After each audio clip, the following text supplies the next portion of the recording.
تمہارے آنسو جو تمہاری روح میں اترتے ہیں پر کسی کو دکھائی نہیں دیتے، وہ اللہ پاک دیکھتا ہے۔ وہ تمہاری تکلیف سے بے خبر نہیں ہے، تم نہیں جانتے، لیکن وہ تمہاری حفاظت کیے ہوئے ہے۔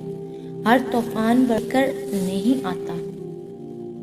جیسے حضرت نوح علیہ السلام کے لیے طوفان ہار نہیں بلکہ جیت لایا تھا، ویسے ہی تمہاری آزمائش تمہاری جیت بن جائے گی۔ آغاز میں چوٹ ہے تو اختتام میں شفا بھی بن جائے گی۔ وہ تمہیں ایسے نوازے گا کہ نمازوں میں تمہارے گرنے والے آنسو اللہ پاک جی کی رحمت پر حیران رہ جائیں گے۔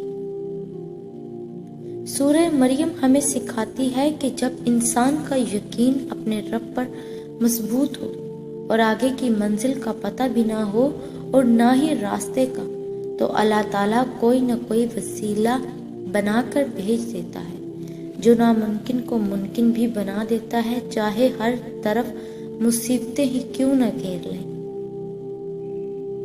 نعمتوں میں سب سے بڑی نعمت اپنے گناہ کا احساس ہو جانا ہے، اور یہ احساس اللہ کی طرف سے آپ کے لیے اشارہ ہے کہ اللہ کا رحم ابھی بھی آپ کا منتظر ہے، اور ایسی حالت میں آپ کو اپنے رب کی طرف بھاگ کر بھی نہیں بلکہ اڑ کر جانا چاہیے۔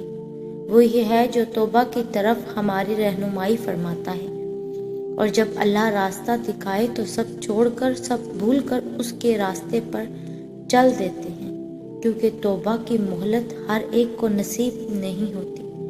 بے شک اللہ بڑا توبہ قبول کرنے والا، نہایت رحم کرنے والا ہے۔ ہم جس دنیا میں رہتے ہیں ہمیں یہاں دیکھنے کے لیے روشنی چاہیے۔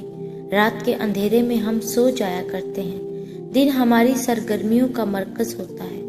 تو آپ کو نہیں لگتا کہ آپ کی زندگی میں جو اندھیرے آ گئے ہیں، پریشانیوں کے، الجھنوں کے، فتنوں کے، آپ کو ان سے نکلنے کی ضرورت ہے؟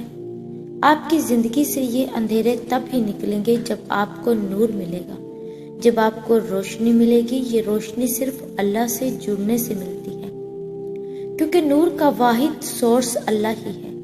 اس کا نام لینے، اس کو یاد رکھنے اور اس سے مدد مانگنے سے ہی آپ کو سیدھے راستے پر چلنے کے لیے روشنی ملے گی۔ اللہ نور ہے آسمانوں اور زمین کا۔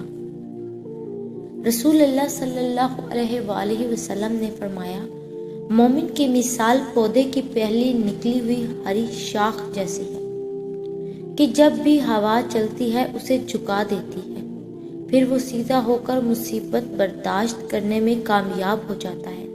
اور بدکار کی مثال صنوبر کے درخت جیسی ہے کہ سخت ہوتا ہے اور سیدھا کھڑا رہتا ہے، یہاں تک کہ اللہ تعالیٰ جب چاہتا ہے اسے اکھاڑ کر پھینک دیتا ہے۔